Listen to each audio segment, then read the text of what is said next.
Hey all, welcome to Circle of Tone, and today we have my favourite band, Type O Negative. Happy birthday to me, Halloween. Yes, I was born on Halloween. I was born in a castle on Halloween. True story. And well, let's get straight to it. And obviously, if you like these vids, not many people share my type of stuff, so channels like mine stagnate. So if you want to see more of this, please just share and like and all that nonsense that you're not going to do because you're too old and intelligent to do so. Okay, let's get to it. Type O Negative, Circle of Town.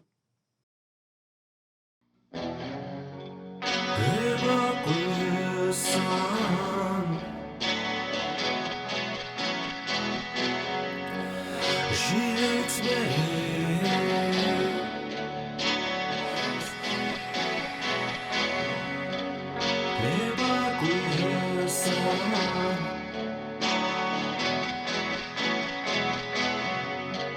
She hates me.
And we're back.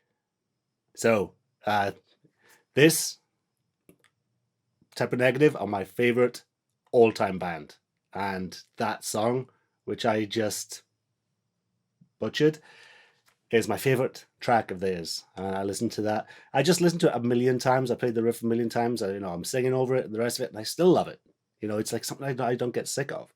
So let's get straight to the gear. Press pause, and this is what Kenny and Co. used on this era of October Rust.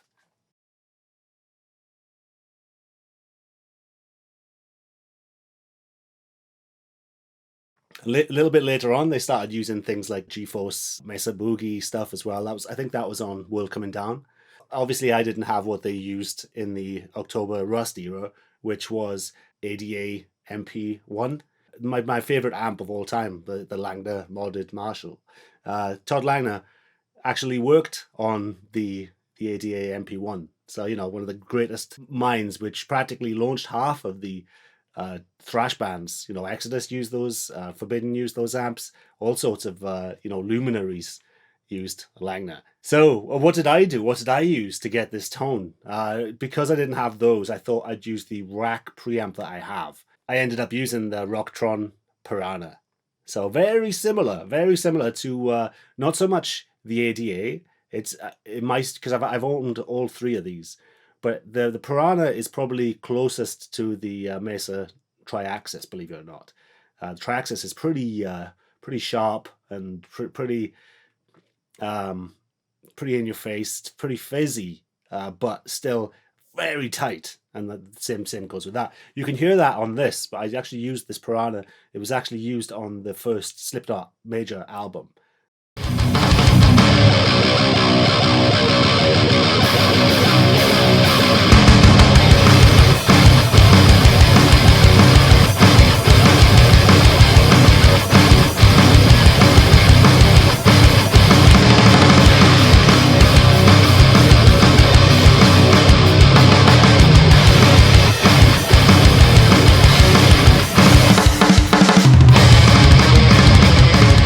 So Kenny used something I don't have, is a sustainiac, and so basically a sustainer,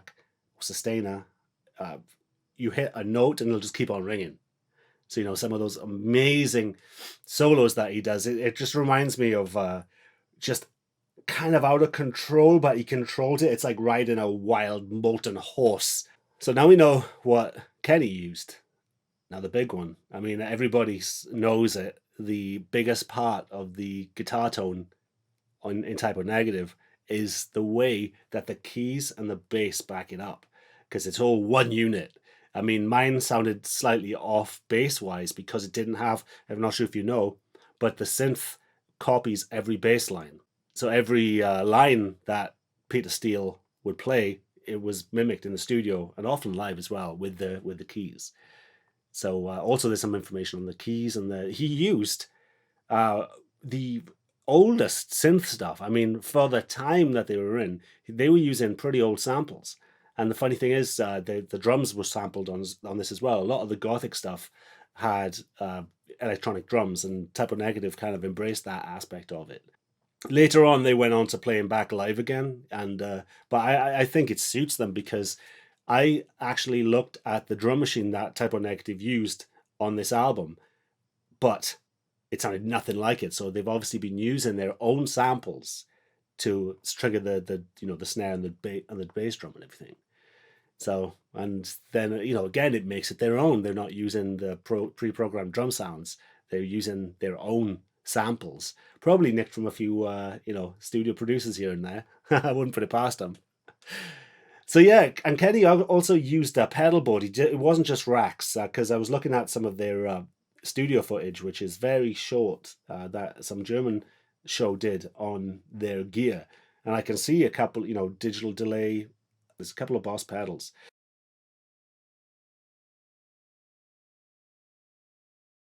The secret to Type O Negative's low end is the following: any old cheap chorus pedal and an orange distortion pedal. These are his words, and that orange pedal is the DS1. So crank DS1, volume, distortion on full. The tone is about 10 AM, and that was his setup. He had a delay in there as well sometimes, for certain songs and the rest of it. But how amazing is that? That's like $60 worth of pedals, and you have the main meat of his tone. And that was a eye opener, because I was thinking it was going to be some sort of. But then again, they stuck with the gear that they used for a long time, and they were very technical, because if you look even way back on Slow, Deep and Hard, Kenny had a MIDI pickup on his guitar on his Flying V. So they were up on things, but they found what they liked and they stuck with it for the longest time until they went to Mesas. Peter Steele used a lot of Peavey backline. He used 18-inch speakers and 10-inch speakers and mixed them. I actually went direct, and I went through a two-bed and a 15-inch speaker. So, just to cover my bases. It's a perfect way to celebrate my birthday, a little bit of Type O Negative. And it took me a long time to do this one, but it's definitely worth it. I did get a little bit emotional when I played back my version a bit. I'll be honest with you, because that song means so much to me. I mean, every Christmas day, I play Red Water Christmas morning. Every Christmas, I play it by Tycho Negative, and it means a lot. The lyrics mean a lot. Peter Steele, he was a complex man and a genius, absolute musical genius. To lose him so early is so cruel. He tried to commit suicide over a girl. He ended up in prison over a different girl, where he ended up beating up the guy he suspected she was sleeping with, and his family ratted him out, and he ended up in a mental institute, and then back to prison. And rock and roll, dude. Talk about suffering and art and the rest of it. I mean, if he had a nice childhood and a nice life, it would not have come out as dark and as brooding and the rest of it. And in the good old rock and roll fashion, he got into it because of chicks. He specifically fell in love with a Gothic girl when he was young, and that actually took the music in a direction because he wanted to impress the Goth crowd, believe it or not. Because they were punk. They were before that with Carnivore and everything. They were pretty sketchy subjects. And the funny thing is, today, you could not have a Pete Steele today. Politically correct everything is.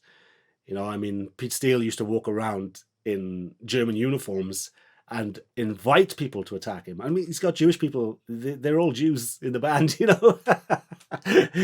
But he would just be, just like Sid Vicious, wearing the swastikas. It wasn't really because they were anti-Semitic. They just wanted to wind people up. In fact, he was so far down the cocaine rabbit hole, he actually used to leave his door wide open and put a sign on there, "Please rob me," on his door, just so somebody can come in so he can fuck him up. Nobody ever did, and he was always disappointed. The mind of this man, a true original, and they walk the walk and they talk the talk, and they were everything that the media portray them to be, So it's pretty funny. When I was tracking vocals, I saw this. And if anyone heard about his Playgirl magazine centerfold, I think that was a green. It had to be green as well, type of negative green. Nice little green dick that I sang there by mistake. I've seen them live so many times. But the one bucket list item that I wanted to do was, on my birthday, go and see Type O Negative, because their Halloween gigs were just spectacular. I mean, imagine a Gothic band playing on Halloween, and then it's just, the stars aligned, and it's never going to align for me. So it's frustrating, and it's, we're never going to hear more Type O Negative. But, if you guys are into this type of music, I really recommend you check out A Pale Horse Named Death. What a bloody the last album they did was amazing. And I actually was at the time I was going through major surgery where I was signing things which I had a 20% chance of dying on the table. And the last thing I was listening to was that album before they put me under. And, it's the things that music and life intermingle. It's so important to us. That's why metalheads are so passionate about this type of thing. It's more than just music. You will never find a better crowd than a heavy metal crowd. They're just the people, the scene. It's the crowds are thinning. The gigs are less and less. But if we keep on documenting everything, and I do like to think that my channel kind of keeps this type of thing going, the old ways of recording. And actually, again, with this German documentary that I watched, where they were in the studio while recording October Rust, they had just finished recording it. They said was how hard they rehearsed and how hard they wrote and practiced this album before they went in.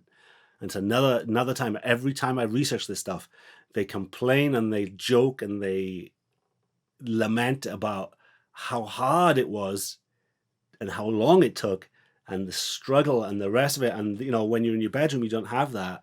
Sometimes you got to embrace the grind with a band to create something as beautiful as October Rust.